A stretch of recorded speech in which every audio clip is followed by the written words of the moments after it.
Welcome back to the channel, and in today's video we're going to be talking about what I thought about the Bulls season.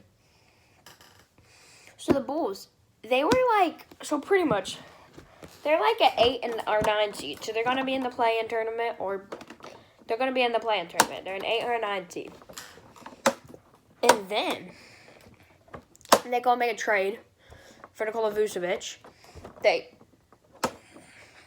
They get Nikola Vucevic and Daniel Theis on the team by losing Wendell Carter and Daniel Gafford, which I think those two players, like, Daniel Theis is definitely better than Daniel Gafford, and Nikola Vucevic is definitely better than Wendell Carter. So I think they got a big betterness, but that team ends up being trash and falls down to like what they were. They had an 11 or a 12 seed. So that's a really big, sad moment. The fact that they were a good team to make the play-in tournament, and then they make a trade to make their team better, and then their team just gets a lot worse. But that was just me explaining what pretty much happened. But I'm going to explain what I thought about it all. When I saw they were 8 or 9 seed, I was like, this is pretty good for the Bulls. You know, the Bulls haven't been this good of a team since Derrick Rose was good on the team, which is pretty impressive. They hadn't been that good since Derrick Rose, and I was like pretty impressed. And it rolled around the trade deadline. I remember there's speculations around the Bulls, I think, trying to do something.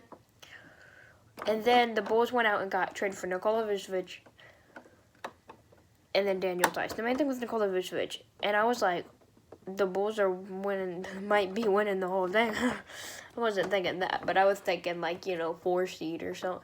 They could make it up to the 4 seed, and even if they stay at 8 seed, they could do something in the playoffs. I don't know. They're 7 or an 8 seed. They could do something in the playoffs, because that Bulls team was looking nice after that trade, and then they ended up being worse from before they got Nikola Vucevic on the team, which is completely unacceptable to me. I remember they lost their first 5 games with Nikola Vucevic on the team, and I was like, it's just they got 3 new players. They got rid of 3 of their old players and got 3 new players. This is probably just them building chemistry. And then the first 10 games, I think they won 1 of them or something, and that is just not acceptable. And then at this point, I'm like, well, the Bulls are just trash, and then the Bulls just keep falling down, and they let the Hornets and the Pacers and the Wizards just sneak in the play-in tournament. Mainly the Wizards are the one that sneaked past them. And then the Bulls just traded a whole bunch of draft picks for them to just be bad. And that wasn't worth it at all. I still don't comprehend how they did bad.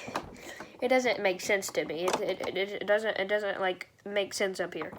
Nikola Vucevic was okay, a player you talk about once in a while because he was okay. But I just stopped hearing about him once he went to the Bulls, because the Bulls are just a horrible team. So I think that the Bulls were probably the most disappointing team after the trade deadline. They were behind the Knicks with the most behind the Knicks, the Suns, and the Jazz. They were one of the 3 or 4 most impressive teams this year, because the Jazz, the Suns, and the Knicks were very impressive what they did, but they were up there at the beginning of the season. But then after the trade deadline, they were the least impressive team for their skill. They should have done way better. And yeah, that's pretty much what I thought about the Bulls' very disappointing year this year. And yeah, I guess if you like this video, like the video. But if you didn't like it, just dislike the video. You didn't like it. And if you like my videos, you can subscribe and ring the bell if you want to watch more. But also, you can just dislike the video and never watch one of my videos ever again. And just go through all my videos and dislike every single one if you really want to. I'm not telling you what to do. But if you want to like it, you can. But also, if you want to dislike it, you can. Okay, I'm going to stop trying to make this video longer. Thanks for watching, and I'll see you in the next one. Peace.